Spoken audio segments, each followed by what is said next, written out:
10వ మాసంలో ప్రవేశపెట్టి 5వ తారీఖున మనల్ని అందరినీ సజీవులకు ఉంచిన దేవుని బట్టి మనం ఎంతో ధన్యురాలం కాబట్టి ఇదంతా కూడా దేవునికే మహిమ కలుగును కాకని ప్రార్థిస్తూ ఉంటాను. దేవుని సన్నిధిలో మనమందరం కూడా ఆత్మీయ జీవితంలో ముందుకు సాగుతున్నప్పుడు మనమందరం కూడా ఆత్మీయ నడిపింపులో ఉండాలని కోరుకుంటూ ఆత్మీయ జీవితంలో అనేకమైన మేలు పొందుకోవడానికి మనమందరం కూడా ఆత్మీయ జీవితంలో సంతోషంగా సమాధానం కలిగి ఉంటాం. హల్లెలూయా. దేవుని సన్నిధి మనతో ఉండాలంటే మనలో ఏముండాలి? దేవుని సన్నిధిలో మనకి ఏమై ఉండాలా? ఓర్పు ఉండాలా? ఓర్పు ఉండాలా? ఓర్పు ఉండాలా. ఈ దినాల్లో చాలా మందికి ఓర్పు లేదండి. ఓర్పు లేదు. ఓర్పు లేకపోవడం ద్వారానే అనేకమైన ఇబ్బందులు పాలవుతున్నాం. చూడండి దేవుని పిల్లరా, దేవుని సన్నిధిలో మనం ఉన్నామని అనుకుంటాం కానీ దేవుడికి మనం అందరం కూడా దూరం అయిపోతున్నామని రాకడ సమయంలో మనమందరం కూడా దేవునికి దగ్గరగా ఉండాలి. మనం హల్లెలూయా. దేవునికి ఎంత దగ్గరగా ఉంటే అంత ఆశీర్వదించబడతాం. నేను మీకు చెప్పే మాట ఏంటంటే దేవుని పిల్లరా, ఏదో భూ సంబంధమైన ఆశీర్వాదాలు కాని గురించి నేను చెప్పడం లేదు. భూ సంబంధమైన ఆశీర్వాదాలు నీవు నమ్మినా నమ్మకపోయినా దేవుడు నీకు అట్లా కూడా ఇస్తాడు. ఆకాశము, సూర్యుడు, చంద్రుడు, నక్షత్రాలు పాపుల మీద కూడా ప్రకాశిస్తున్నాయి, నీతిమంతుల వారి మీద కూడా ప్రకాశిస్తున్నాయి. కాబట్టి మనము తెలుసుకునే మాట ఏంటంటే ఈ లోకము వదిలిన తర్వాత ఇంకొక లోకం ఉంది. అది లోకాన్ని మనం స్వాధీనపరచుకోవాలంటే, ఆ లోకంలో మనం వెళ్ళాలంటే మొట్టమొదటిగా మనలో ఏమై ఉండాలా? ఓర్పు చాలా అవసరమైందండి. ఓర్పు లేకపోతే మనం జీవించలేం. ఓర్పు చాలా మంది ఆ ఓర్పులాగా ఉన్నారు. ఓర్పు ఎవరు తెలుసా? నయోమి గారి కోడలు ఓర్ప అన్న విషయాన్ని ఓర్పు లేదు ఆమె దగ్గర, కానీ ఓర్ప ఉంది. పేరు బాగుందా, కానీ తీరు బాగలా. ఏం బాగుంది? మనలో కూడా మాటలు బాగుంటాయి కానీ నడిపింపు విధానం బాగుండదు. దేవునికి మహిమ కలుగును గాక. వాక్యాన్ని చదువుతున్నప్పుడు, ధ్యానిస్తున్నప్పుడు, నెమరు వేస్తున్నప్పుడు దేవుని సన్నిధిలో పౌలు గారు చెప్తున్న మాట ఏంటి? నేను 3వసారి వచ్చినప్పుడు అంటున్నాడు. చదవండి వాక్యం, అది చదవండి. ఏమంటున్నాడు ఆయన?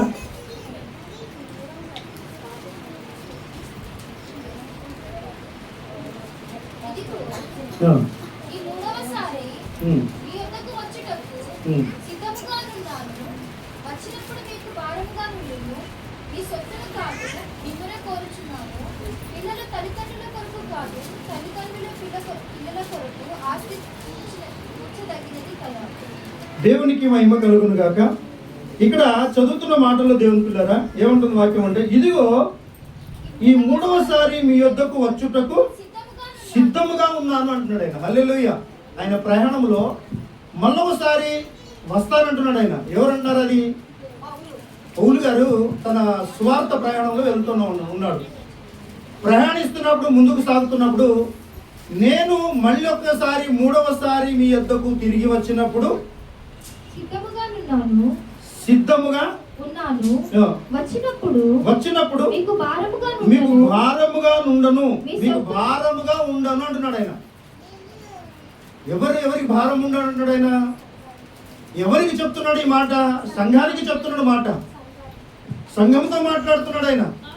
ఈ సంఘముతో మాట్లాడుతున్నప్పుడు పౌలు గారిలో ఎంత ఓర్పు ఉందో మనం ఆలోచించాలి. దేవుని పిల్లరా, మీరు బాగా ఆలోచించాలి. పౌలు గారిలో ఉన్న ఓర్పు, ఆ సహనము, ఆ తగ్గింపు, ఆ విధానము ఆత్మీయ జీవితంలో ప్రభు తప్ప తన జీవితంలో ఇంక ఎవరు లేరండి. దేవుడికి మహిమ కలుగును గాక. ఎవరు తప్ప ఆయన జీవితంలో ఎవరు లేరు? క్రీస్తు తప్ప తన జీవితంలో ఇంకా ఏది లేదండి. మనకు అన్ని కావాలి. అన్ని ఉన్నా కూడా సంతోషం లేవు. ఉన్నామంటారా? అన్ని ఉన్నా కూడా ఏదో కొనుక్కున్నట్టుగా ఉంటాం మనిషి జీవితం. ఓర్పు అంటే దేవుని పిల్లరా ప్రాణము మీద కత్తి పెట్టినా, గొంతు మీద కత్తి పెట్టినా కూడా వదిలిపోయిన వారు కావాలి. ఓర్పు అంటే, ఓర్పు అనేది ఒక వజ్రం లాంటిది. వజ్రం ఎక్కడ పెడతారు? వజ్రం ఎక్కడ పెడతారు? రోడ్డు మీద పెడతారేంటి? ఒక మంచి స్థలంలో పెడతారు దాన్ని. ఎందుకు? అది వజ్రం కాబట్టి. ఓర్పు కూడా వజ్రం లాంటిది. ఈ వజ్రం లాంటి ఓర్పు ఎక్కడ పెట్టుకోవాలి మనం? ఏదో దుగుట్లను, ఏదో వీధుల్లో పెట్టద్దు. హృదయమైన కుండలో దాన్ని భద్రపరచాలి. దేవుడికి మహిమ కలుగును గాక. నీకు అవసరం ఉన్నప్పుడల్లా నీతో మాట్లాడుతుంది వాక్యం. అది ఓర్పు అనేది ఒక కుండలో భద్రం చేసి పెట్టినట్టుగా నీ హృదయమైన కుండలో ఈ ఓర్పుతో నీవు సహనముతో నీవు నడిచినట్లయితే ప్రతి విషయంలో కూడా దేవుడు నిన్ను భద్రపరుస్తాడు. దేవుడికి మహిమ కలుగును గాక. పౌలు గారు చెప్తున్న మాటలో ఎంత సత్యము దాగి ఉందో మనం ఆలోచించాలి. ఈ దినాల్లో చాలా మంది కూడా ఎందుకు దూరం అయిపోతున్నారని మనం ఆలోచించగలిగితే, మనం చెప్పే విధానంలో లేకుంటే నడిపే విధానంలో మనం ఆలోచించినట్లయితే, మనిషి అనుకుంటున్నాడు చాలు ఒక వారం వెళ్ళాను కదా, ఇంకొక వారం ఎందుకు వెళ్దామని మనిషి మానేసుకుంటున్నాడు. దినాల్లో మనకు తెలుసు సంఘానికి వెళ్ళాలని, ఆరాధనకు అటెండ్ కావాలని, ప్రభు దగ్గరికి వెళ్ళాలని, ప్రభు సన్నిధిలో కనిపించాలని, ప్రభు సన్నిధిలో మోకరించాలని. నా వంతు పని ఏం చేయాలా? మనం ఎప్పటికీ అడుగుతానే ఉంటాం, ఎప్పటికీ ఏమంటాం? నా పిల్లలకు మంచి ఉద్యోగం, చదువు, వస్త్రాలు, భోజనం, మంచి గృహం అడుగుతాం. కానీ ఎప్పుడైనా అడిగావా ప్రభువుకు, అయ్యా నేను నీ పని చేయాలంటున్నాను, నాకు ఒక పని ఇస్తావా అని ఎప్పుడన్నా నీ పెదవుల ద్వారా, నీ నోరు ద్వారా, నీ మనసుతో ఎప్పుడైనా అడిగావా ప్రభుని? అడిగామండి? ప్రతిదీ కావాలంటున్నాం. మా బిడ్డకు ఆరోగ్యం లేదు, ఆరోగ్యం అంటున్నాం. ఉద్యోగం లేదు, ఉద్యోగం కావాలంటున్నాం. వ్యాపారం నష్టం వచ్చింది, వ్యాపారంలో అభివృద్ధి కావాలంటున్నాం. పిల్లల చదువులో, కాలేజీలలో ఉన్నంత స్థాయిలో ఉండాలని అడుగుతున్నామే. కానీ ఎప్పుడన్నా అడిగావు ప్రభుని? నాకు అన్ని ఇచ్చావు ప్రభువా, నీవిచ్చిన వాడు నువ్వు కాబట్టి నేను నీకేం చేయాలి ప్రభు అని ఎప్పుడైనా అడిగామా? ఆ ఓర్పు ఉంటేనే కదా అడుగుతాం. ఓర్పు లేని వ్యక్తులు మనం ఎలా అడుగుతాం ప్రభుని? హెబ్రీ పత్రికలో 6:11 ఒక మాట రాయబడి చూడండి. హెబ్రీ పత్రిక పౌలు గారు చెప్తున్న మాటలో 6:11 చదవండి. మీరు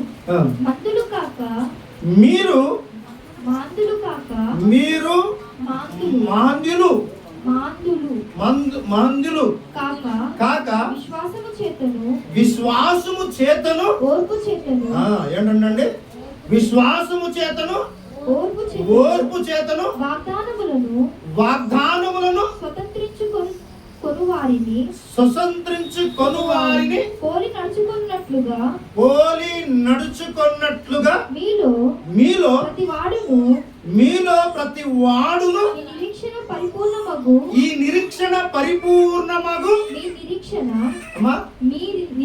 మీ నిరీక్షణ పరిపూర్ణమగు నిమిత్తము మీరు ఇదివరకు కనపరచు ఆస్తికిని తుదమట్టుకు కనుపరచవలెనని అపేక్షించుచున్నాము. దేవునికి మహిమ కలుగును గాక. హల్లెలూయా. ఈ లేఖనాలు మనం ధ్యానిస్తున్నప్పుడు దేవుని పిల్లరా, ఈ లేఖనాల్లో ఒకటైన అక్షరంలో మనం ఉన్నామా? ఒక అక్షరానికన్నా మనము పని చేస్తున్నామా? మనం ఆలోచించాలి దేవుని పిల్లరా. ఒక అక్షరంలో, ఒక అధ్యాయంలో, ఒక వచనములో ఒక అక్షరాన్ని కూడా మనము అర్హత కలిగి ఉన్నామా?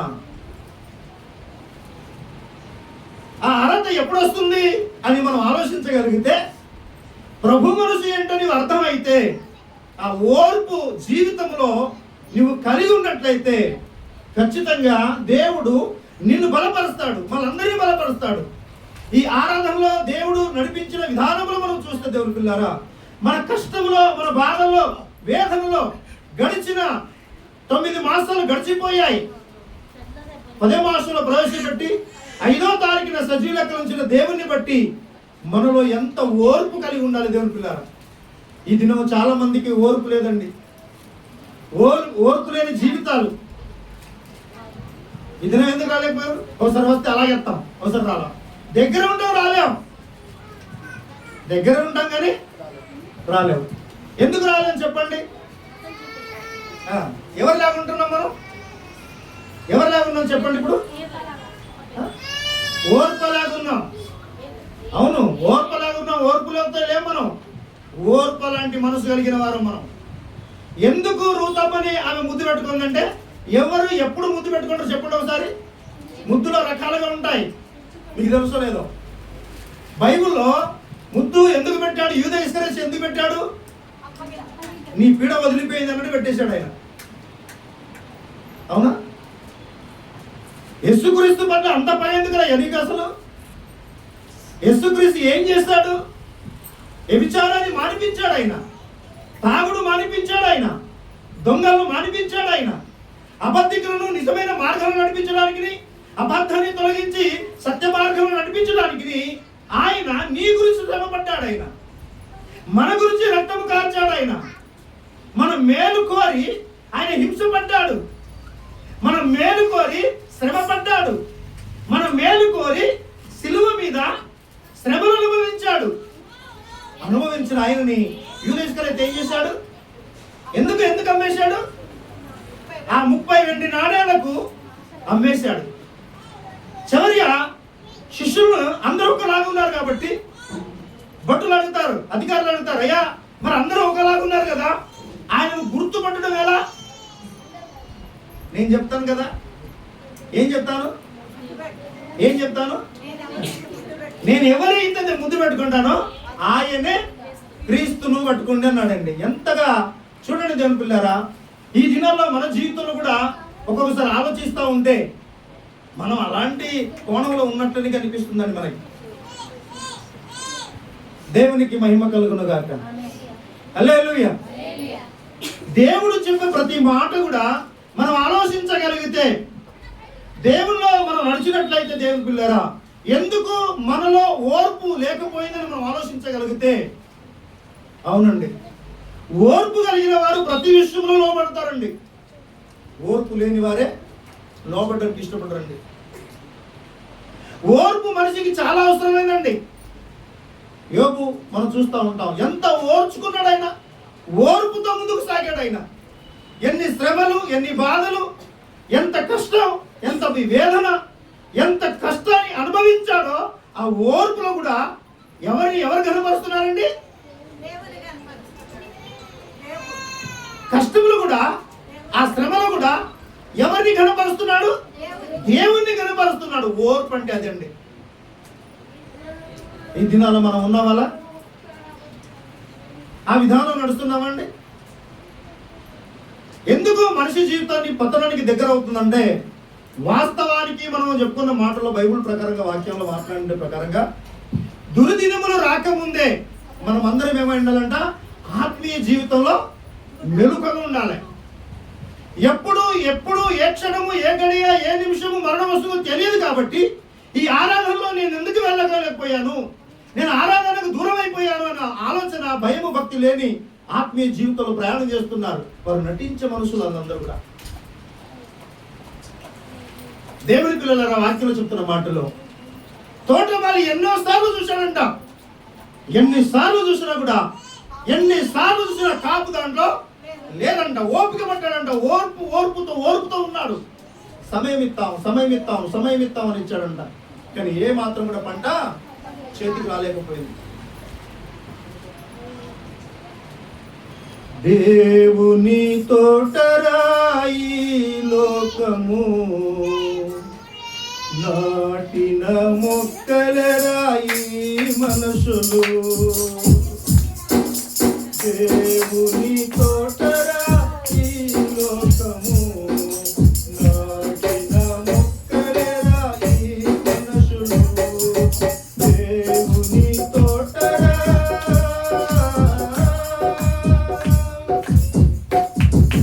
మంచి పండ్లు పండాలని, హనుమ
దేహము మారాలంట, తన మనసు నిండాలంట, మంచి పండ్లు పండాలంట.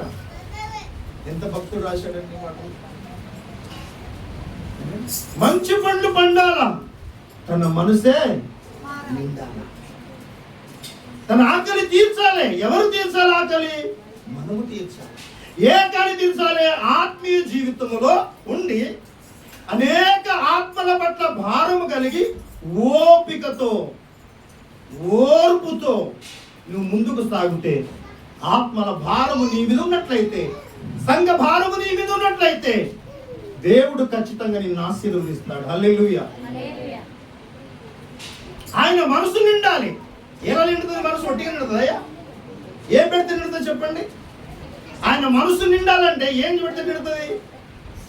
ప్రభు ఒక మాట చెప్పాడు. శిష్యులు ఆహారానికి వెళ్ళారు, తీసుకుని వచ్చారు. తీసుకుని వచ్చిన తర్వాత అయ్యగారు భోజనం చేయండి అంటే, నాకున్న ఆహారము ఉండింది, మీరు భోజనం చేయండి. ఏ ఆహారం అన్నాడు ఆయన? ఆత్మ పట్ల భారము కలిగి ఒక ఆత్మ రక్షించాడు అక్కడ. హల్లెలూయా, హల్లెలూయా. నీ పట్ల, నీ భారం పట్ల నువ్వేం చేస్తున్నావు? అసలు మనం ఏం చేస్తున్నాం? దినదినానికి సమృద్ధిలోకి, అభివృద్ధిలోకి రావాలి. మనం సమృద్ధి గల జీవితం కావాలి మనకి. కానీ సమృద్ధి గల జీవితం ఎక్కడ ఉంది? పౌలు అంటున్నాడు, నేను మూడోసారి వస్తున్నాను, ఒకవేళ వచ్చినప్పుడు మీరు నాకు దూరం అయిపోతారేమో, నేను మీకు దూరం అయిపోతానేమో. ఎవరికి ఎవరు భారం ఉండకుండా మన ఆత్మీయ జీవితంలో అందరం కలిసి దేవుణ్ణిలో నడవాలని ఆయన ఆశ కలిగి ఉన్నాడండి. మన ఆస్తులు, పిల్లల గురించి, కుటుంబాల గురించి ఎన్నో సంపాదించబడతాం. నేను అంటాను, దేవుని పిల్లరా, నీ ఆత్మీయ జీవితంలో ఒక ఆత్మను రక్షించడానికి ప్రయత్నం చేసావా ఎప్పుడన్నా? మన ఆత్మీయ జీవితంలో ఒక ఆత్మ రక్షించడం, ప్రతి ఆదివారము ఒక ఆత్మను నడిపించడానికి ప్రయాసపడాలి. అది ఓర్పు, అది ఓర్పు. ఓర్పు కలిగిన నీ జీవితం ప్రభు చేతిలో పెట్టినట్లయితే నిజంగా దేవుడు నీ పట్ల కార్యాలు చేస్తాడు. ఆయన పౌలు గారు వేదన పడుతున్నాడండి. పౌలు గారు దుఃఖపడుతున్నాడండి. ఎందుకు దుఃఖపడుతున్నాడు? ఎందుకు బాధపడుతున్నాడు? ఆయన అవసరమా? ఏదో పని చేసుకుని ఉండొచ్చు కదా? కాదు కాదు. సర్వస్వము కలిగిన వాడు ఆయన. భూ సంబంధం ఆశీర్వాదాలు బాగున్నాయి ఆయనకి.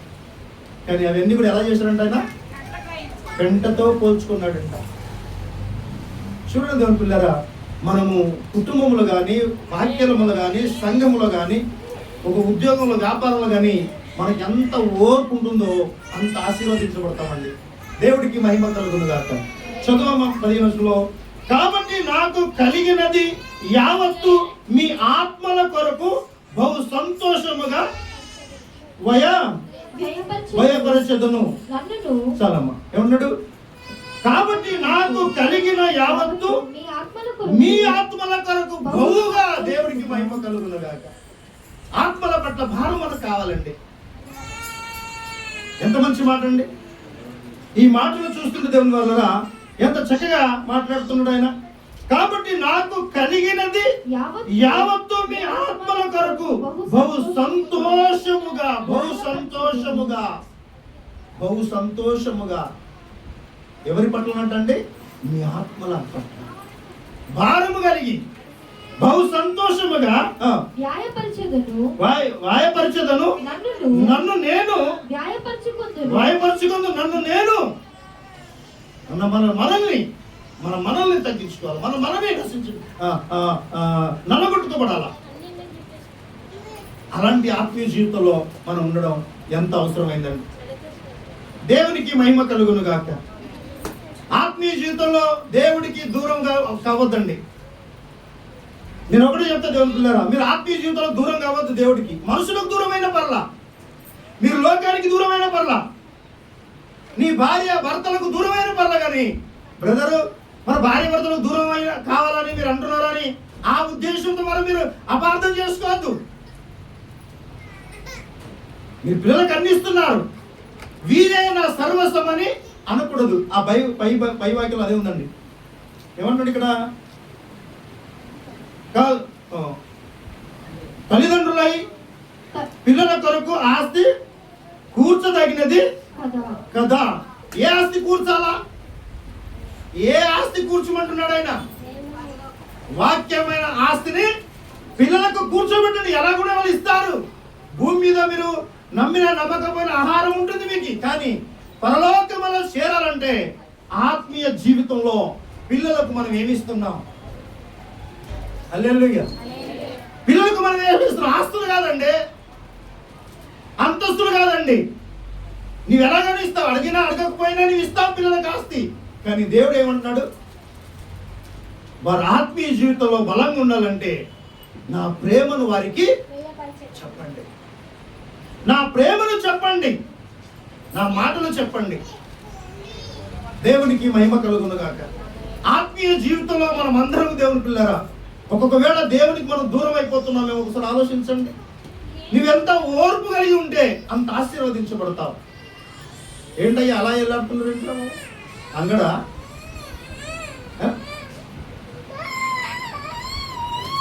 అలా వెళ్ళాడుతుంది. దేవుడికి మహిమ కలుగును గాక. ఉన్నవాళ్ళని సరి కూర్చోండి. పరిశుద్ధమైన గ్రంథంలో చదువుతున్నప్పుడు ఆ మాట చూస్తున్నప్పుడు ఏముంటుందండి వాక్యంలో? కాబట్టి నాకు నేను మిమ్మును ఎంత ఎక్కువగా ప్రేమించుచున్నానో అంత తక్కువగా మీరు నన్ను ప్రేమింతురా. యేసుక్రీస్తు వారు ఎంతో ప్రేమిస్తున్నాడు, కానీ మన ప్రేమ ఎంత ఉందండి? నటించే ప్రేమ ఉంది, ఉన్నదా లేదండి? వాస్తవం చెప్పాలి. మనం నటించే ప్రేమ ఉందా, వాస్తవమైన ప్రేమ ఉందా? వాక్యం చెప్తున్న సత్యం. పౌలు గారు ఏమంటారు ఇక్కడ? ఏమంటారు పౌలు గారు అంటే ఇక్కడ, నేను మిమ్మును ఎంత ఎక్కువగా ప్రేమించుచున్నానో అంత తక్కువగా మీరు నన్ను ప్రేమింతురా. ప్రభు ప్రేమకు ఇంత అని లేదండి. ఆయన అంటాడు ఇర్మియా గ్రంథంలో 31 అధ్యాయంలో ఏమంటాడు? 2-3 వచనంలో, శాశ్వతమైన ప్రేమతో నేను నిన్ను ప్రేమించుచున్నాను ఆయన. అంటే శిలువలో కూడా మరణానికి వెళుతూ కూడా ప్రేమించుడా ప్రేమించలేడా? అది ఓర్పు కాదంటారు. అది ఓర్పు కాదండి. ఏమ్మా, మనం జ్వరం వచ్చింది అనుకోండి, అయ్యా సంఘానికి ఎందుకు రాలేదు ఏమంటే చెప్పండి, నిజంగా చెప్పండి. జ్వరం వచ్చింది రాలేదంటాం, తుమ్మొచ్చింది రాలేదంటాం, దగ్గొచ్చింది రాలేదంటాం. ఇవి సోది ఎవడింటాడు బాబు నాకు అర్థం. ఈ సోది అద్దు, సోది అద్దు. సోది చెప్పడానికి ఇక్కడ గారడి సీమోన్ లేక మనం కాదు. ఇక్కడ పౌలు గారు అక్కడ ఆయన అన్ని చేస్తా ఉంటే, విశ్వాసులు భ్రమపరుస్తూ ఉంటే పేతురు ఒక మాట అంటాడు, నీ హృదయము దురాత్మతో నిండి ఉంది కాబట్టి ఇందులో నీకు పాలు పంపులు లేవు, గారడి సీమోను అంటాడు ఇక్కడ పేతురు గారు. నీ హృదయం పాపముతో నిండిపోయింది, శాపముతో నిండిపోయింది కాబట్టి ఇందులో నీకు పాలు పంపులు లేవు అంటున్నాడు ఆయన. డబ్బు ధనం ఇస్తే వస్తుంది అనుకున్నారా? ప్రేమ ఎలా వస్తుందండి? నేను డబ్బు ఇస్తాను నన్ను ప్రేమించుకుంటే ఎలా ఉంటుందండి? నేను డబ్బు ఇస్తాను నన్ను ప్రేమించుకుంటే ఎలా ఉంటుందయ్యా? మీరు వింటున్నారండి? ఓ తోటమాలి నీవే కావాలే,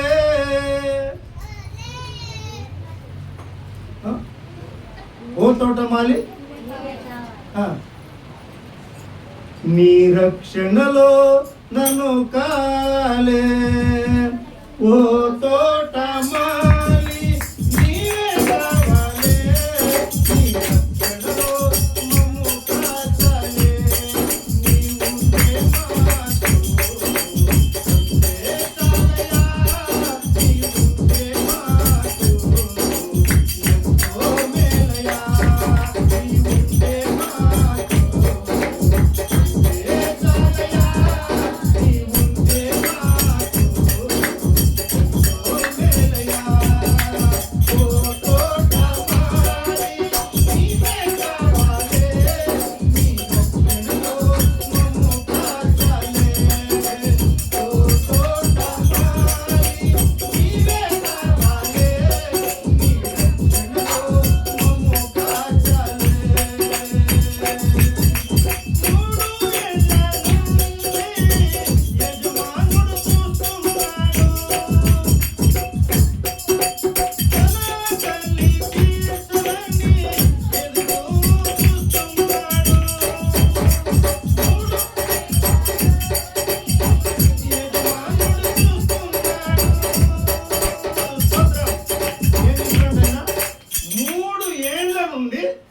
యజమానుడు చూస్తున్నాడంట.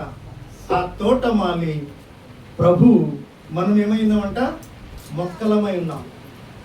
ఈ మొక్క ఏడ నశించిపోతుందో అని ఆయన ప్రతి క్షణము, ప్రతి గడియ, ప్రతి నిమిషము తన కంటి దృష్టి మన మీద పెట్టాడంట ఆయన. హల్లెలూయా. గడిచిన దినమంతా మీరు చూడండి, గడిచిన వారమంతా మీరు చూడండి, గడిచిన మాసాలన్నీ మీరు చూడండి. మీ పక్కవారు కానీ, మీ స్నేహితులు కానీ, మీ బంధువులు కానీ, మీకు తెలిసిన వారు కానీ, మీరుంటున్న వీధిలో కానీ, మీరుంటున్న గ్రామంలో కానీ, మీరుంటున్న ప్రజలలో కానీ నీ కళ్ళ ముందే వారు వెళ్ళిపోయారు. నేను ఎందుకు పెట్టాడో దేవుడు తెలుసా? ఆయన పనిని ఏదైనా చేస్తావేమని ఒక చిన్న ఆశతో నీ పట్ల ప్రేమ కలిగి ఎదురు చూస్తున్నాడంట ఆయన. అందుకే ఓర్పుతో ఉన్నాడు ఆయన. హల్లెలూయా. ఆ ఓర్పు మనకు కావాలి దేవుని పిల్లలారా. ఆ ఓర్పు మనకి ఎప్పుడైతే ఉంటుందో నిజంగా మనం ఆశీర్వదించబడగలం. ఏమిట్లో భూ సంబంధమైన దాని విషయం నేను మాట్లాడను. నువ్వు నమ్మినా నమ్మకపోయినా దేవుడు ఇస్తాడు. అది ఆత్మ సంబంధమైన జీవితంలో మనం ఆశీర్వదించబడాలి. మనం అన్ని కూడా అబద్ధాలు చెప్తాం. నిజంగా అబద్ధాలు చెప్తామా, నిజంగా చెప్తాం? చెప్పండి మీరు. మనం అన్ని అబద్ధాలు చెప్తామా, నిజం చెప్తామా? ఏం చెప్తాం మనం? నిజంగా చెప్పండి. నేను అబద్ధం చెప్పండి బ్రదర్, నిజంగా చెప్తాను అన్నవారు ఉన్నారు ఇక్కడ? ఉన్నావా? నిజంగా చెప్తామా, అబద్ధాలు చెప్తామా? నిజంగా చెప్పాల్సి వస్తుంది. అన్ని అబద్ధాలే. సాక్ష్యం చెప్తాం అబద్ధమే, ఏది చేసినా అబద్ధమే. కానీ దేవుడు ఏమన్నాడు? పౌలు గారు ఏమన్నాడు చూడండి, నేను ఎంతగా ప్రేమిస్తా ఉంటే మీరు అంత తక్కువ ప్రేమిస్తున్నారండి. మీరు ఇంకా ఎక్కువగా ప్రేమించాలంటున్నాడు ఆయన. మీరు ఎక్కువగా ప్రేమించాలి, మీరు ఎక్కువగా నడిపించాలి, మీరు ఎక్కువ సమృద్ధిలోకి రావాలి. నేను పోయిన తర్వాత మీరు మళ్ళా బలహీనం కావద్దు. నేను ఎంతైతే ప్రేమిస్తున్నానో అంతకంతకు మీరు ప్రేమించమన్నాడు ఆయన. ఎందుకు చెప్తున్నాడు తెలుసా అండి? ప్రభు మనసు ఏంటో ఆయనకు అర్థమైందండి. ప్రభు ఏంటో అర్థమైంది కాబట్టి ఆ ప్రేమ సంఘానికి చెప్తున్నాడు ఆయన.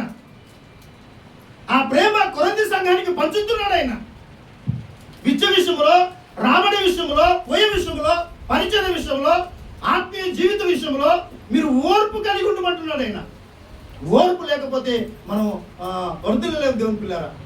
ఓర్పు కావాలి. ఒక నష్టం జరిగింది అనుకోండి, నష్టం జరిగితే అది నీ మంచి గురించి అని ఆలోచించండి. నష్టం జరిగింది బ్రదరు, దేవుడు మమ్మల్ని చూస్తలేదని నీవు అనుకున్నట్లయితే ఆ నష్టం ఎందుకు జరిగిందో దానికి కారణము దేవుడు చెప్పగలడు. ఎప్పుడు నువ్వు ఓర్పుతో ఉంటే దేవుడికి మహిమ కలుగునగా. హల్లెలూయా. దేవునికి మహిమ కలుగును గాక. చదవము వాక్యం. అది అలాగుండనీయుడి. నేను మీకు భారముగా ఉండలేదు కానీ యుక్తి గలవాడనై మిమ్మును తంత్రము చేత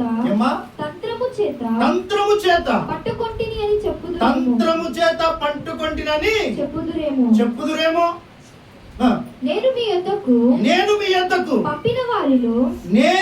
యొద్దకు పంపిన వారిలో ఎవని వలనైనను మిమ్మును మోసపుచ్చి ఆశించుకొంటినా. ఇక్కడ ఎవరితో పంపించినప్పుడు కోరుకున్నది ఒకటండి. ప్రార్థన మందిరములో మనమందరం కూడా ఎవరు ఆశించి రావద్దు. సంఘానికి ఏదో ఇక్కడ దొరుకుతుందని మీరు రావద్దు ఇక్కడ. కానీ నా ఆత్మ కాపాడ దేవుని బట్టి నేను ప్రభు యొద్ద ఉండాలని నువ్వు రావాలి. కానీ నువ్వు ఏదో ఆశించి వస్తే ఖచ్చితంగా అది ఏమాత్రం దొరకడానికి వీలు లేదు.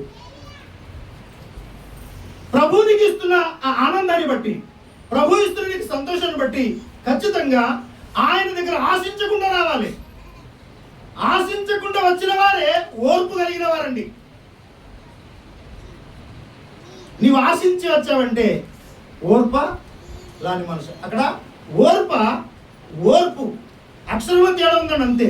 ఇక్కడ ఏముందండి? ఓర్పులో రూపు ఉంది కదండి, ఓర్ప ఉందండి, రా ఉందండి అక్కడ కదా.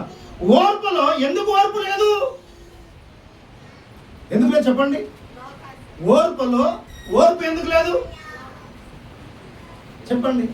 మళ్ళా గ్రామంలో ఏ విధమైన ఆటపాటలు ఉన్నాయో, ఏ విధమైన కార్యాలు ఉన్నాయో అక్కడ వెళ్ళి నేను మళ్ళా దాంట్లోనే ఉండాలని ఆశించిందంట మేము.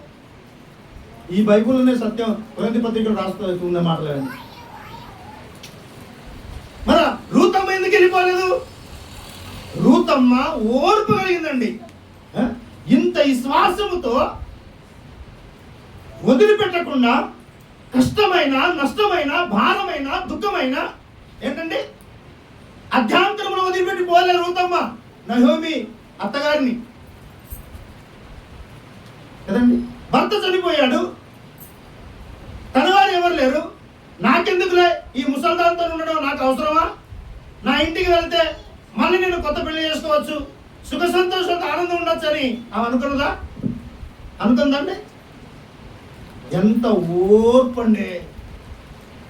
ఒక మాట అంటే ఆ మాటలు నిజంగా నీ దేవుడే నీ జనమే నా జనము, నీ దేవుడే అలా అనగల మా సంఘంలో అలాగే అనగా సార్, నేను ప్రాణం పోయినయ్యా, నేను సంఘానికి కట్టుబడి ఉంటాను అంటారా మీరు? అంటారా? నాకు డౌట్ అబ్బా. ఏంటండి హల్లెలూయా. అందరు నిరాశగా ఉన్నారేంటండి? సంతోషంగా కనిపిస్తున్నారేంటి? హల్లెలూయా హల్లెలూయా. దేవుని సన్నిధిలో మనం అందరం కూడా ఒక రూతమ్మ లాంటి ఓర్పు కలిగి ఉందాం. ఓర్పులాగా ఉండొద్దు. మనం ఎవరిలాగా ఉండొద్దు? ఓర్పులాగా ఉండొద్దు. ఓర్పు కలిగి ఉందాం. నష్టమైన, కష్టమైన, బాధలైన, ఇరుకులైన, ఇబ్బందులైన, సమస్యలు ఎదురైన, ఎన్ని కష్టములు నేను ఎంటాడి పట్టి పీడించిన ఓర్పు ఏమాత్రం కూడా వదిలిపెట్టిన అవసరం లేదు. హల్లెలూయా. ఆ ఓర్పులని నీకు సమాధానం దొరుకుతుంది. యోబు గారికి ఎంత నష్టం జరిగింది. పిల్లలు చనిపోయారు, బిడ్డలు చనిపోయారు, పనివారు వెళ్ళిపోయారు, ఆస్తులు పోయాయి, అంతస్తులు పోయాయి, పశువులు, గొడ్లు, మేకలు, గొర్రెలు, ఏనుగులు అవన్నీ పోయాయి. కానీ ఏమంటున్నాడు ఆయన? ఓర్పుతో అన్న మాట ఏంటంటే యెహోవా ఇచ్చాను, యెహోవా తీసుకుని పోయాను, ఆయన నామానికి స్తోత్రము కలుగును గాక. ఇది ఓర్పు. ఓర్పు అట్టిగా రాదండి. అన్ని ఉన్నప్పుడు నేను ఓర్చుకుంటున్న బ్రదర్ కాదండి. నష్టము కలిగినప్పుడు ఓర్పుతో ఉండాలి. హల్లెలూయా హల్లెలూయా. ఏముట్లా ఎప్పుడు ఉండాలి ఓర్పు? ఏముట్లా ఉండాలండి? నష్టము కలిగినప్పుడు ఓర్పుతో ఉండాలా. హల్లెలూయా. నష్టము కలగక ముందు కాదు, నష్టము జరిగిన తర్వాత కూడా నువ్వు ఓపిక పట్టి చూడు. మళ్ళా దేవుడు నువ్వేదైతే పోగొట్టుకున్నావో దానికి రెండంతలుగా, మూడంతలుగా ఇచ్చేస్తాడు ఆయన. దేవుడికి మహిమ కలుగును గాక. అంటే ఎప్పుడైతే ఓర్పుతో మనం ఉంటామో దేవుని పిల్లరా, ఓర్పు మన జీవితాన్ని మహా గొప్పగా ముందుకు నడిపిస్తుందండి. శ్రమలు తట్టుకుంటావు, బాధలు తట్టుకుంటావు, వస్తున్న విపత్తులు, ఇదంతా నాకు విపత్తులు ఏం నాకు కాదని నువ్వు ధైర్యంగా ఉంటావు. ఎందుకంటే ఆ ఓర్పు నీలో ఉంది కాబట్టి, ఆ త్యాగము నీలో ఉంది కాబట్టి, తట్టుకునే శక్తి నీకు ఉంది కాబట్టి. దేవుడికి మహిమ కలుగును గాక. ఇది ఎప్పుడైతే మనలో ఉంటుంది దేవుని పిల్లరా, అందుకే పౌలు గారు కొరింథీ పత్రిక చెప్తున్నమాట, నేను ఎక్కువగా ప్రేమిస్తున్నాను కానీ మీరు అవునండి. నిజమంటారు కదంటారా? నిజమంటారు కదంటారా? శివుని ప్రార్థన మందిరంలో ఎప్పుడో ఒక తరచున అమ్మా నీవే, అయ్యా నీవే, అయ్యా నీవే అంటే వాళ్ళు ఏం చేస్తారు? చెప్పండి, నిజంగా చెప్పండి. ప్రేమిస్తే ప్రేమించి ఉండొచ్చు. అవునంటారు కదంటారు? నిజంగా అండి. నిజంగా దేవుని పిల్లరా, నేను ఒకటే చెప్తానండి, ఎప్పుడు పోతామో తెలియదు. నీ ఓర్పు కలిగి జీవించాలి. హల్లెలూయా. ఏం కలిగి ఉండాలి? అప్పుడు ఓర్పుతో ఉండండి అండి. కష్టాలు, నష్టాలు ఎన్ని జరిగినా దేవుణ్ణి మర్చిపోవద్దండి. దేవునికి దూరం చేసుకోవద్దండి. దేవునికి దూరం అయిపోయామా అంటాడు ఆయన, ఈ భూమి మీద ఉన్నప్పుడే నాకు దగ్గర లేవు. ఇప్పుడు ధనవంతుడు ఉన్నాడండి, పేదవాడు ఉన్నాడు. ధనవంతుడు ఉన్నాడు, పేదవాడు ఉన్నాడండి. ఎవరిలో ఓర్పు ఎక్కువ చెప్పండి? ఎవరిలో ఓర్పు ఉందండి? పేదవాడి దగ్గర. ఏముంది ఆయనకి? ఇప్పుడు ఆరోగ్యం ఉందా? లేదు. సరైన గృహం ఉందా? లేదు. సరైన బట్టలు ఉన్నాయా? లేదు. సరైన తిండి ఉందా? లేదు. సరైన నివాసం ఉందా? లేదు. సరైన చోటు ఉందా? లేదు. ఇవన్నీ లేకపోయినా తనలో ఏముందండి? ఓర్పు ఉందండి. ధనవంతుడు అన్నీ ఉన్నాయి, కానీ తనలో ఏం లేదండి, ఓర్పు లేదండి. ఇప్పుడు ఇద్దరు చనిపోయారు, ఎంట ముందు చనిపోయారు. చనిపోయిన తర్వాత ఎక్కడ వెళ్ళారు మీరు చెప్పండి? ఎవరు ఎక్కడ వెళ్ళారు చెప్పండి? ధనవంతుడు నరకానికి వెళ్ళాడు, పేదవాడు అబ్రహాము రొమ్మున కూర్చున్నాడు. మరి మనం ఎవరు రొమ్మున కూర్చోాలనుకుంటున్నాం మనం అందరం చెప్పండి? ఇప్పుడు ప్రభు వచ్చే సమయంలో, ఈ రెండో రాకడ సమయంలో ఎత్తబడే గుంపులో ఉండాలనుకుంటున్నావా, వదిలిపెట్టే గుంపులో ఉండాలనుకుంటున్నావా? హల్లెలూయా, హల్లెలూయా. మనము ఎత్తబడే గుంపులో ఉందా? ఎవరి గుంపులో ఉందా చెప్పండి? ఎవరి గుంపులో ఉందా? యాకోబు పత్రిక 1వ అధ్యాయము 4వ వచనం చదవమ్మా. యాకోబు పత్రిక ముందుకు రండి. ఆయన కొంచెం ముందుకు రండి. మీరు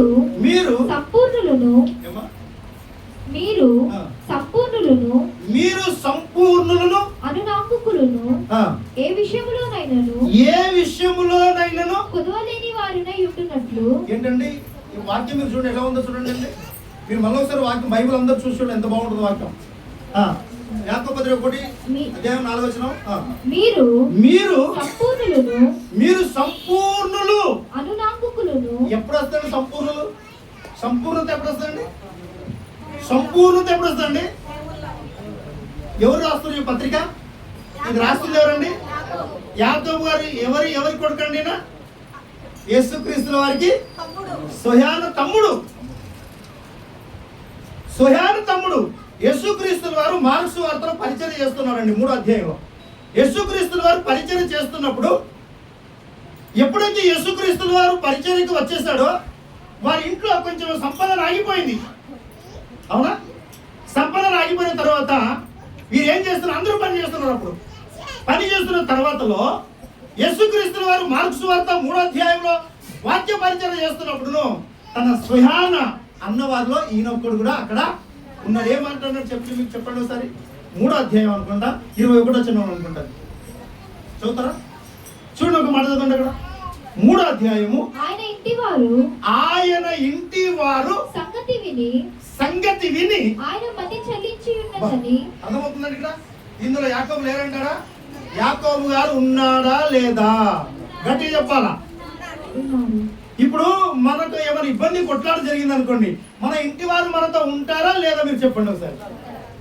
చెప్పాలి గట్టిగా. ఉంటారా లేదా? వారు ఏం మాట్లాడకపోయినా కానీ ఖచ్చితంగా వీళ్ళు ఎంట నుంచి ప్రోత్సహించేవారు ఉంటారు.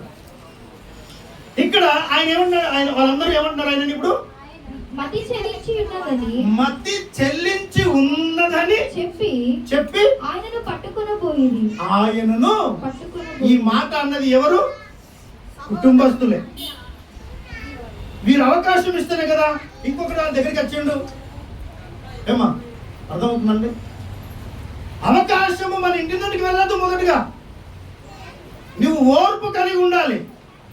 యేసు ప్రభువు వారు పరిచయం చేస్తున్నప్పుడు ఎందుకు ఆ మాట అనగలిగినారు? అప్పుడు అన్నారు కానీ బాధపడి ఈ లేఖను రాస్తున్నాడు. చదువు.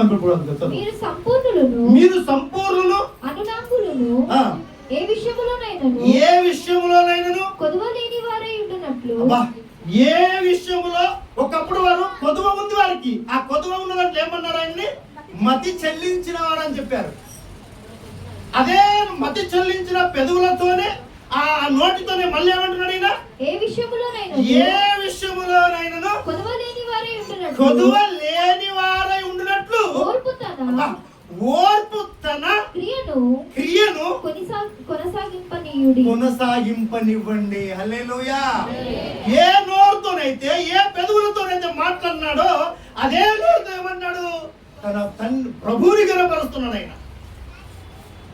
మీరు సమృద్ధి కలిగిన జీవితంలో మీరు ఉన్నట్లయితే, సమృద్ధి అనే ఆత్మ మీరు కలిగి ఉన్నట్లయితే, మీరు ఏ విషయంలో కూడా కొదువ లేని వారిగా ఉంటారని ఏ నోటితో అయితే ప్రభువుని అన్నారో అదే నోటితో మళ్ళీ ఏమన్నాడండి?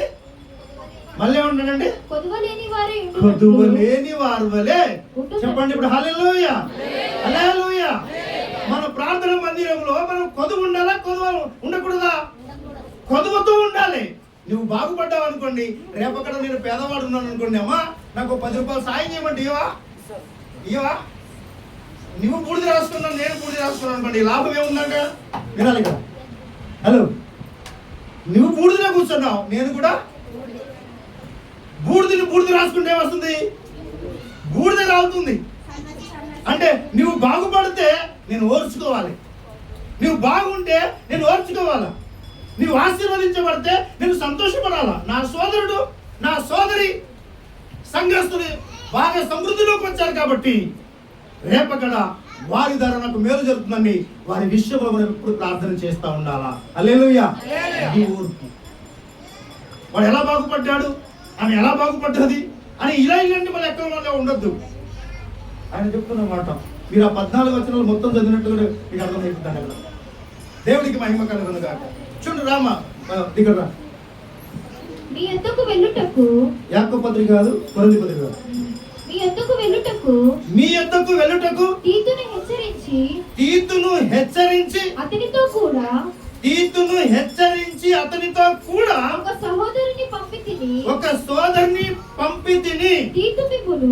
తీతుకు మిమ్మును మోసపుచ్చు. ఏమైనా ఒకవేళ తీతుకును పంపుతున్నాను కదా, ఆయన ఒకవేళ మిమ్మల్ని మోసపుచ్చుతాడేమో, కానీ తన వెంట ఒక వ్యక్తిని పంపుతున్నాను. దేవుడికి మహిమ కలుగును గాక. హల్లెలూయా. సంఘం అంటే దేవుడి పిల్లరా కుటుంబంతో రావడం. సంఘం అంటే ప్రభు దగ్గర నీ కుటుంబంతో మీరు ఉండాలి. మనం ఒక్కడే ఉండడం కాదు, ఇక్కడ కుటుంబంతో రావాలి. మనం అందరం పిల్లల బ్యాకలతో రావాలి. పనికి వెళ్ళిపోయిన వారు పర్వాలేదు, మరి ఇంట్లో ఉన్న వాళ్ళని రావాలి కదా.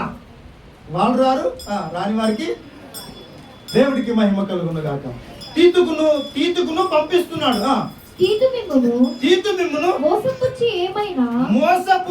ఏమైనా ఆశించుకొనినా మేము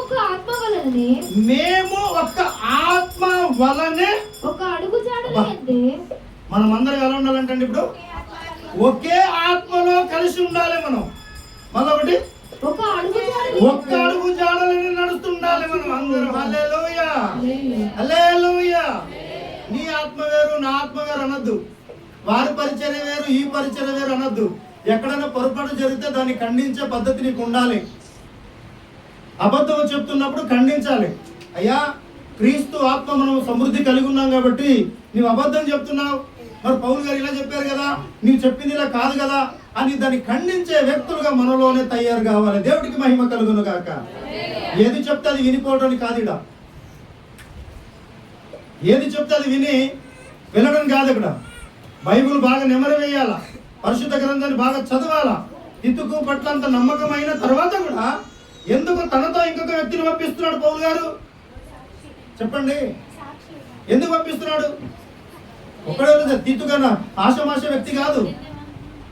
అయినా కూడా తీతుకు పట్లంత ప్రేమ కలిగి ఉన్నా కూడా ఆయనకు ఒక నమ్మకం ఒకటి ఏంటంటే, ఎక్కడైనా మీ యందు ఏమైనా తీసుకుని మోసపుచ్చులేమో అని తన ద్వారా ఇంకొక వ్యక్తిని పంపిస్తున్నాడు. దేవుడికి మహిమ కలుగును గాక. మన ఆత్మీయ జీవితంలో దేవుని పిల్లరా ఓపిక చాలా అవసరమైందండి. ఓపిక చాలా అవసరమైందండి. ఓర్పుతో మనం జీవించాలి, ఓర్పుతో మనం ముందుకు సాగాలి. అనేకమైన విషయాల్లో మనం పడిపోతున్నాం, దినాల్లో పడిపోతున్నాం, లేవని స్థితిలో ఉన్నాం. అందుకే హెబ్రీ పత్రికలో ఒక మాట ఉంది, కొందరు మానుకున్నట్టుగా నాకు కనిపిస్తుంది అన్నాడు ఆయన. ఏంటంటే ఆ మాట ఉంటుంది, కొందరు మానుకుంటున్నారంట.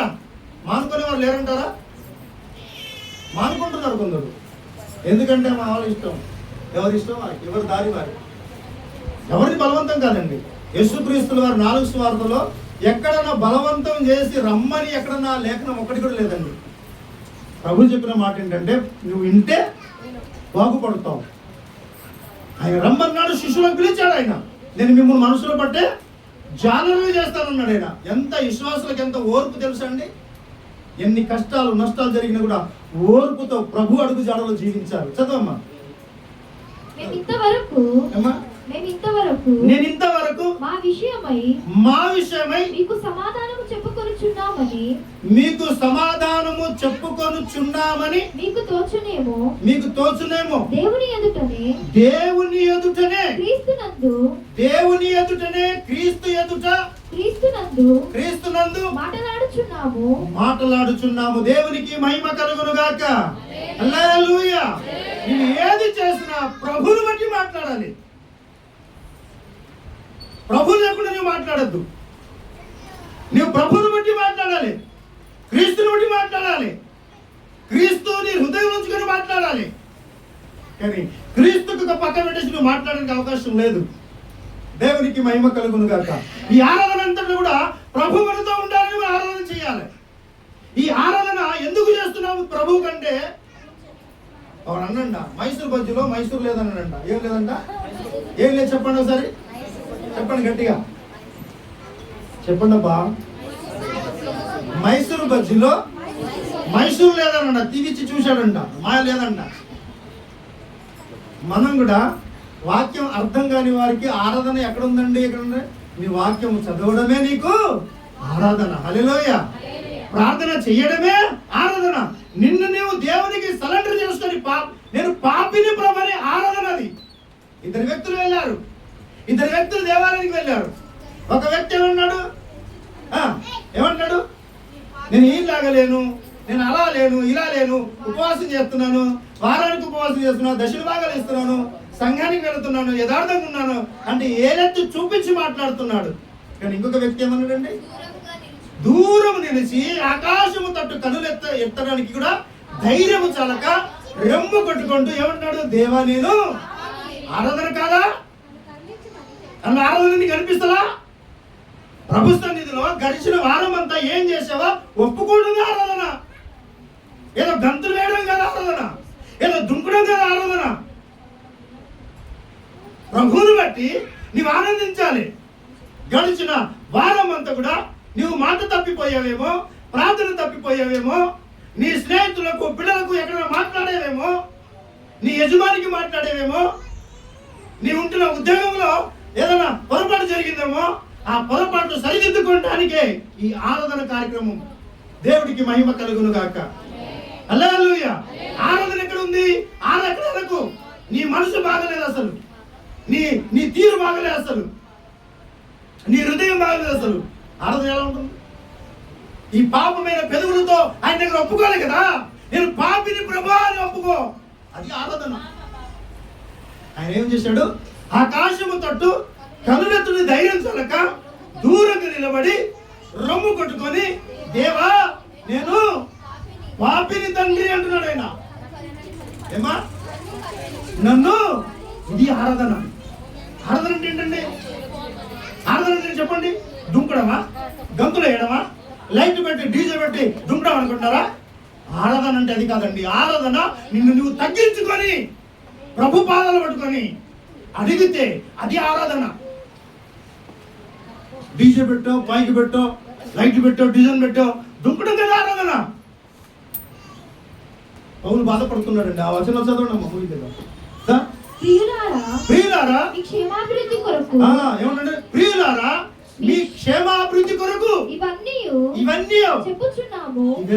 చెప్పుచున్నాం. హల్లెలూయా. ఏమంటుందండి వాక్యం? ప్రియులారా, మీ క్షేమాభివృద్ధి, మీరు క్షేమాభివృద్ధి పొందాలా. ఉద్యోగంలో, వ్యాపారంలో, కుటుంబంలో, ప్రతి విషయంలో మీరు ఏమై ఉండాలంట? క్షేమాభివృద్ధి. ఇవన్నీ ఒక ఎత్తు అయితే ఇంకా ఆత్మలు కూడా ఇంకా ఎక్కువ. ఆత్మలు కూడా ఇంకా క్షేమాభివృద్ధి కొరకు ఇవన్నీ చెప్పుచున్నాం. ఎందుకనగా ఒకవేళ నేను వచ్చినప్పుడు మీరు నాకు ఇష్టలుగా ఉండరేమో అని, నేను మీకు ఇష్టడుగా ఉండునేమో అని. ఒకవేళ కలహమును, అసూయు, క్రోధములు, కక్షలను, కొండెములను, గుసగుసలాడుట, ఏంటండి ఇవన్నీ ఉన్నాయి మనలో? ఇవన్నీ ఉన్నాయి కదండి. ఇవన్నీ మనలో తగలబడ్డాయి. ఇది కాలిపోవాలంటే ఏం చేయాలి? ఇప్పుడు ప్రభువుకు మనం సరెండర్ కావాలి. ఇవన్నీ ఇవన్నీ కాల్చేయాలండి. ఇవన్నీ కాల్చేసినప్పుడు ఓర్పు కదా. గుసగుసలు ఎప్పుడు ఆడతాం? గుసగుసలు చెప్పండి, చెప్పాలి. గుసగుసలు ఎప్పుడు ఆడతాం? ఎప్పుడు ఆడతాం గుసగుసలు? గుసగుసలు ఎప్పుడు ఆడతాం చెప్పండి. మీరు సీక్రెట్గా మాట్లాడుతున్నప్పుడు, గట్టిగా మాట్లాడుతున్నప్పుడు ఎదుటి వ్యక్తి తెచ్చనుకోండి, అప్పుడు మీరు ఏం చేస్తారు తెలుసా? అప్పడాకున్న సౌండ్ని ఏం చేస్తారు? ఇప్పుడు చెవులోకి వెళ్ళిపోతాం. అప్పుడు మెల్లగా మాట్లాడు, అది వింటదంట. ఏముంటది? మెల్లగా మాట్లాడు, ఆమె వింటది. ఇది గుసగుస. అల్లరులు చెప్పారు కదా. ఆరాధనలు అల్లరు ఉండొచ్చా? ఉండద్దు. నిదానంగా ఉండాలి ఆరాధన. నీ 2 చేతులు ఎత్తి నువ్వు దేవుడికి సరెండర్ కావాలి. ఆరాధన చేసేటప్పుడు నీకు తెలియకుండానే నీ కంటిలో నుంచి నీళ్లు కారుతా ఉండాలి. హల్లెలూయా. అది ఆరాధన అంటే. దుంపడం కదా ఆరాధన. ఆరాధన చెప్పండి. ఆరాధన ఏంటి? తెలుసా? ఆరాధన ఏంటి? దుంపడం అనుకుంటున్నారా? పౌలు గారు బాధపడుతున్నారండి. నేను మరలా వచ్చినప్పుడు నా దేవుడు మీ మధ్య నన్ను చిన్నబుచ్చునేమో అని మునుపు పాపము చేసి తాము జరిగించిన అపవిత్రత జారత్వము జారత్వము పోక్రి చేష్టల నిమిత్తము. పోక్రి చేష్టం. పోక్రి అంటే ఏంటండి? బైబిల్ ఎప్పుడు చదివినా? బైబిల్ బాగుంటుందండి పోక్రి గురించి. మీరు తెలుసా? సినిమా వచ్చింది మహేష్ బాబు. ఏ సినిమా తీశాడు? పోక్రి. ఆయన ఏముంటాడు? ఆయన ఆఫీసర్ ఉంటాడు. కానీ జనాలకు ఎలా కనిపిస్తాడు? దొంగలకు, గుండెలకు, మోసగాళ్ళకి ఎలా కనిపిస్తాడు? ఆయన పోక్రి చేస్తూ ఉంటాడు. కానీ తనలో ఏముంది? చెప్పండి. నిజాయితీ పరుడు, ఒక ఆఫీసర్గా ఉంటాడు ఆయన. మనం ఎలా ఉంటుంది తెలుసా అండి? మన లోపల నిజాయితీ ఉండదు, పైన నిజాయితీ ఉండదు. లోపల డోళ్ళే, పైన డోళ్ళే. అది ఉండదండి ఆత్మీయ జీవితంలో. చెప్పు. పోకరి ఎక్కడికి వచ్చింది చెప్పు. శ్రీమంతుడు సినిమా తీశాడు ఆయన. ఎక్కడుంది బైబిల్లో? శ్రీమంతుడు సినిమా తీశాడు. శ్రీమంతుడు అంటే ఏంటి? హల్లెలూయా. తిమోతి పత్రిక ఉందన్నమాట కదా. గుండె పగిలి ఏడ్చిన వేళ, గుండె పగిలి పోయిన వేళ, గుండె పగిలి పోయిన వేళ, మరి గుండె పగిలి పోయిన వేళ. మరి పాడే వల్ల ఒకసారి వచ్చిన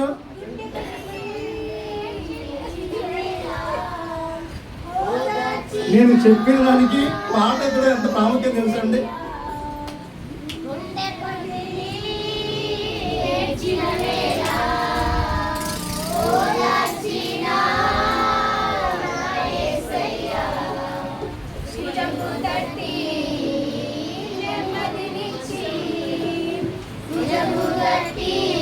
పాటలు కావాలి.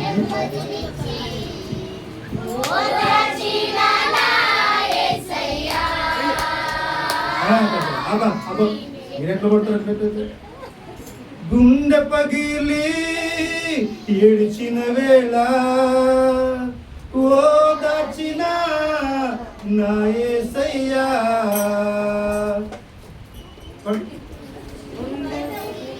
ఇది ఇంత ఇచ్చినప్పుడు వాడేంద్ర నాకు అర్థం కాదు.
హల్లెలూయా. అని అర్థం ఎలా ఉందండి కదండి? తీర్చలేని రుణభారంతో నలిగిపోతామని దినదినం. ఇక అప్పులు లేవంటారా? క్రైస్తవుడికి అప్పులు ఉండాలా ఉండద్దా? పాయింట్ ముగించేసి దగ్గరికి వచ్చా. వాక్యం, క్రైస్తవుడికి అప్పులు ఉండాలా ఉండద్దా?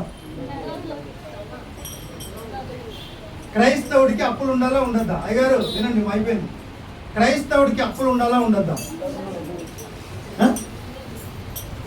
ఏం చెప్తాను కదా, క్రైస్తవుడికి ఉండద్దా ఉండదు? ఉండాలా. క్రైస్తవుడికి ఏ మాత్రం అప్పులు ఉండద్దు.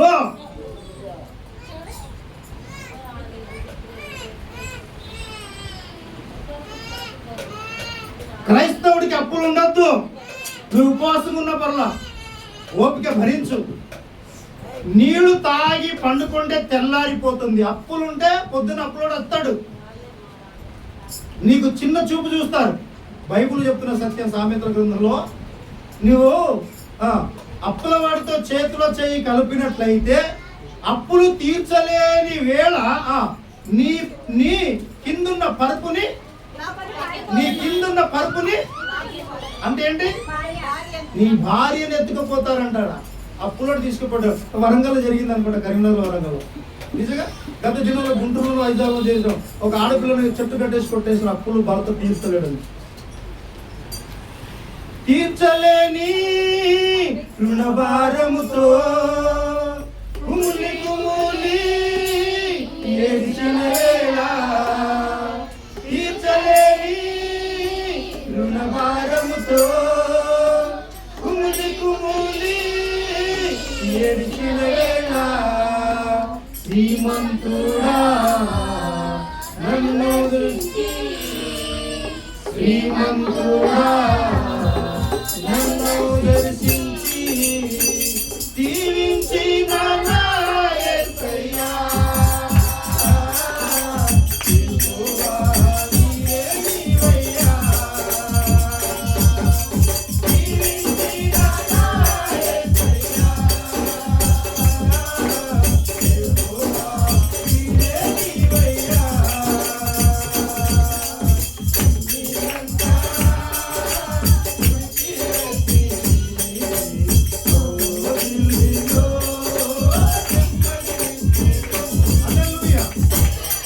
మనము అప్పుల బాధ నుంచి బయటికి రాబడాలి. హల్లెలూయా. క్రైస్తవుడికి ఏ మాత్రం అప్పులు ఉండొద్దండి. పక్కవాడికి చూసి ఒక మాట ఉంటుందండి, నక్క ఏదంటే పులిని చూసి నక్క వాతలు పెట్టుకుందంట. వాతలు పెట్టుకుంటే ఎవరికి కాలింది? పులికా నక్కక? ఎదుటివాడు బాగా చేసి బండి కొన్నాడు అనుకోండి, బాగా బట్టి ఏదో చేశాడు అనుకోండి, నువ్వు వాడిని చూసి మోసపోవద్దు. వాడిని చూసి మోసపోతావైతే ఏమైపోతుంది నీకు తెలుసా? నష్టపోయేది నీవే. చెప్తున్న పౌలు గారు ఏమన్నారు తెలుసా అండి? నేను మిమ్మల్ని ఎక్కువగా ప్రేమిస్తుంటే మీరు ఏం చేస్తున్నారు? తక్కువగా ప్రేమిస్తున్నారు. పోకిరి చేష్టల నిమిత్తము మారు మనసు పొందని అనేకులను గూర్చి మారు మనసు పొందని అనేకుల గురించి దుఃఖపడవలసి వచ్చునేమోనని భయపడుచున్నాడు. హల్లెలూయా, హల్లెలూయా. క్రైస్తవుడు రోజు రోజు భయపడుతూ జీవించాలి లోకంలో. నీ పక్కవారు మారు మనసు పొందారో అనేది నీవు ఆలోచించాలి. నీ పిల్లలు మారు మనసు పొందారో ఆలోచించాలి. నీ బంధువులు, నీ రక్త సంబంధులు, నీ స్నేహితులు, మీరందరూ కూడా ఆత్మ సంబంధమైన జీవితంలో కలిగి ప్రభు యొద్దకు రావాలని అది చెప్తున్నమాట. ఓర్పు. హల్లెలూయా. ఓర్పు మనం కలిగి ఉండాలి. చివరి ఒక మాట చదువుతున్నాం. 73వ కీర్తనలో చివరి వచనం చదవమ్మా. 73వ కీర్తన చివరి వచనం చదువు. 73వ కీర్తన చివరి వచనం చదువు. నాకైతే దేవుని పొందు ధన్యకరము. మళ్ళొకసారి బాగా చదవండి అందరూ కూడా. నాకైతే అందరూ చెప్దాం. నాకైతే దేవుని పొందు ధన్యకరము. నాకైతే దేవుని పొందు ధన్యకరము. నీ సర్వ కార్యములను నేను తెలియచేయునట్లు నేను ప్రభువైన యెహోవా యెహోవా నేను ప్రభువైన యెహోవా శరణుజొచ్చి ఉన్నాను. ఏమా? శరణుజొచ్చి నేను ఉన్నాను. శరణజొచ్చి ఉన్నాను. హల్లెలూయా. ఓపిక, ఓర్పు. అసాపు గారు చూశాడు లోకం తట్టు. చివరికి ఏమన్నాడు మాటలు జ్ఞానేశ్వర తర్వాత, నువ్వు తప్ప నాకు ఇంకా ఆశ్రయము లేదయ్యా. నీ రెక్కల చాటు నాకు ఆశ్రయము దయచేయి. ప్రభు రెక్కల చాట్లో మనం ఉన్నాం అనుకోండి, అన్ని ఇస్తాడు దేవుడు. ఏమ్మా? అవునా? బర్రెకు బాగా మేత వేశారు అనుకోండి. ఏమ్మా? 4 బర్రెలు పెంచామండి. 4 బర్రెలు పెంచిన తర్వాత బాగా మేతేశారు అనుకోండి, పాలు ఇస్తాయా ఇవ్వవా? గట్టిగా గట్టిగా ఇస్తాయే మరి సార్. ఆ? అందుకే అంటున్నాడు సంఘానికి, నేను ఎక్కువగా ప్రేమిస్తున్నాను కాబట్టి మీరు తక్కువనే నన్ను ప్రేమిస్తున్నారు. బర్రెకి బాగా మేతేయండి, పాలు బాగిస్తుంది. బర్రెకి మేత వేస్తలేం. కానీ పాలు పిసుకడానికి చూస్తున్నాం. ఆ దూడ కూడా మనం పాలు వదిలాం. మనం పట్టి పీడించొద్దండి. ప్రేమతో ఆ, సాధ్యమైనంత వరకు ప్రేమను పంచే వ్యక్తులు ఉందాం, ప్రేమను చూపించే వ్యక్తులు ఉందాం. ఓర్పు, ఓపిక అన్ని విధాలుగా కలిసి ముందుకు సాగుదాం. దేవుడు మనం దీవిస్తాడు. హల్లెలూయా, హల్లెలూయా. అంటున్న మాట చూద్దాం. ప్రభు రాకడ సమయం అయింది కాబట్టి నేను 3వ మీ దగ్గరికి వచ్చినప్పుడు మీరు నన్ను దూరం కావద్దు, నేను మీకు దూరం కావద్దు. మనం అందరం కలిసి దేవునికి దూరము కావద్దు. మనం అందరం కలిసి ఎవరికి దగ్గర ఉండాలి? ఇప్పుడు దేవునికి దగ్గర ఉందాం. హల్లెలూయా. ఆత్మల పట్ల భారం కలిగి ఉందాం. మోకరిద్దాం. ఆత్మల పట్ల భారం కలిగి ఉందాం. దేవా, నిజమే తండ్రి, మమ్మల్ని బలపరచండి, మమ్మల్ని ఆదరించండి నాయన. మనం ప్రార్థన చేసుకుందాం. దేవుడు మోకరించండి. దేవుడు స్థలం ఉంటే మోకరించండి. అవును ప్రభా,